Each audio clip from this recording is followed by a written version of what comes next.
Euh, Tout d'abord, je vous remercie pour cette invitation et surtout pour l'organisation, pour notre solidarité avec le peuple rifin et surtout pour la libération de ces prisonniers qui sont incarcérés arbitrairement. Ça, c'est un point, je crois que c'est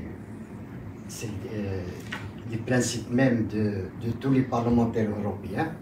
Je souhaite que les autres aussi prennent ce point-là de manière sérieuse. Mais ce que je constate, on a fait plusieurs réunions, avec les parlementaires, mais pour le régime marocain, jusqu'à maintenant, c'est lui qui fait la pression, qui exerce la pression sur l'Europe, pas le contraire. Il y a eu des condamnations pour les actes qu'a commis le Maroc, comme ça, verbalement quelquefois, de quelques partis politiques ou bien des organisations humanitaires ou bien des droits humains, mais ils n'ont pas franchi un autre cap.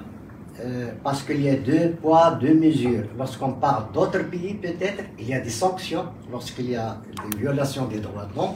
Mais en ce qui concerne le Maroc, jusqu'à maintenant, il n'y a que des condamnations verbales. Je vous donne un exemple. Dans les années 80, lorsque le Parlement européen était encore à Strasbourg, avant de déménager ici à Bruxelles, une fois dans une réunion, il s'agissait... nous étions 4 familles, comme ça, bon, des disparus politiques au Maroc. À ce moment-là, on ne savait pas qu'il existait Tazmamart, mais les parlementaires nous ont réunis à Strasbourg. Et dans cette réunion-là, il y a eu un appel téléphonique du Maroc, parce qu'ils ont démochargé même au sein de l'enceinte du Parlement européen. Ils ont fait pression sur les parlementaires européens à ne pas prendre des mesures. Mais heureusement, le lendemain, il y a eu une majorité de la gauche, parce que la droite n'a pas voté. Il y a eu une sanction contre le Maroc.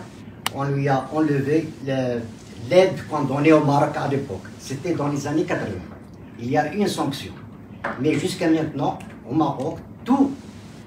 ça veut dire c'est visible, et même pour l'Espagne, il y a une grande pression sur l'Espagne. Et le Maroc fait du chantage avec ses, entre parenthèses, entre guillemets, ces sujets qu'il envoie ici en Europe pour faire pression sur l'Espagne et sur l'Europe en entière. Après, lorsqu'il y a ici des immigrés illégaux, le Maroc n'accepte pas qu'ils repartent chez eux. Ça veut dire que ces sujets de Sa Majesté, comme il dit, ils ne les acceptent pas. Ça veut dire qu'ils les envoient ici pour faire la pagaille ici en Europe, et en même temps, c'est un monnaie d'échange pour arriver à ces fins politiques. En ce qui concerne le Sahara occidental, ou bien contre tout ce qui se passe au nord du Maroc. Moi j'ai dit le Rif, je ne parle pas de ce Maroc-là, je parle du Rif. Ils ont fait même pression sur le gouvernement néerlandais à ne pas parler de la répression au Rif, parce que aux Pays-Bas, il y a une communauté rifaine nombreuse. Le gouvernement néerlandais était actif avec nous. Il a condamné la répression au Rif, mais maintenant, ils ont commencé à se taire, et surtout parce que le régime marocain exerce la carte de l'immigration illégale. Sur ce point-là, on est devenu, même ici en Europe, lorsqu'on parle des valeurs, ces valeurs-là ne sont pas acceptées. Il y a des partis politiques ici en Europe qui acceptent les avantages qu'ils ont avec ce régime-là, c'est avant tous les droits humains ou bien les droits des citoyens ici en Europe, même les citoyens européens. Parce qu'il y a, jusqu'à maintenant, le Maroc, il a gagné sa bataille économique. Il a reçu plus de 600 millions d'euros alors qu'il envoyait, il ouvrait les frontières à Ceuta ou bien à Melilla. Ils l'ont fait de gré, ils l'ont fait eux-mêmes, alors que l'Europe, qu'est-ce qu'il fait? Pas des condamnations comme ça, mais il faut aller. Ce régime-là, il n'y a pas de sanctions. Je ne crois pas qu'il pourra respecter les droits de l'homme ou bien respecter l'Europe même, qu'il menace avec des vagues d'immigrés. Et comme vous savez, le Maroc est le seul pays au monde qui n'est pas en guerre et qui est le premier à avoir des immigrés qui en voient. Et en même temps, il y a des complaisants avec l'Europe qui disent le Maroc c'est le beau pays du monde, même les Européens. Ça veut dire la corruption, elle est ici, même dans cette enceinte. Alors, ce que je vous demande, si c'est possible, de faire le possible avec vos collègues, avec tous les parlementaires, de parler de cette... Il ne faut pas laisser le chantage s'exprimer contre l'Europe et contre moi, sans parler du RIF ou bien du peuple répas, c'est autre chose. Mais je parle de vous, vous les Européens. Il y a un pays qui vous menace, vraiment. Même pour tout ce qui s'est passé aussi en Europe, ça venait des migrants marocains. Alors pourquoi, avec le terrorisme et tout ça, la plupart, il y a eu des guerres en Irak, en Syrie, je ne sais pas, d'autres pays, mais pourquoi des Marocains qui ont fait ces actes-ci? Au Maroc, on parle toujours qu'eux, ils luttent contre le terrorisme. Mais ils ont des cellules, ils ont emprisonné plusieurs fois, mais j'ai jamais, je suis toujours les informations qui se passent, j'ai jamais vu une condamnation ou bien un procès dans un tribunal au Maroc. Peut-être dans les années 2003-2004, oui, il y a eu des procès, mais après, ils disent qu'ils arrêtent des terroristes, mais il n'y a pas de procès. Alors, allez savoir pourquoi ils font ça. Pour que l'Europe les paye avec des millions de dollars pour leur ou bien d'euros pour dire que nous sommes une barrière contre le terrorisme.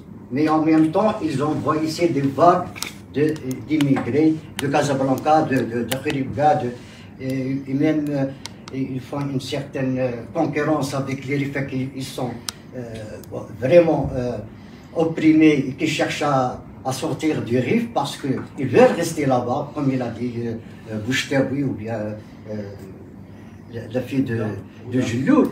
Les RIF ils veulent rester chez eux, mais à la fin ils ne peuvent plus.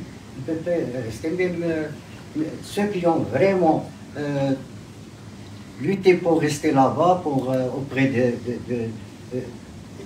des siens, ou bien pour cette terre-là que nous aimons beaucoup. Moi aussi, je veux retourner au Maroc, mais je ne peux pas.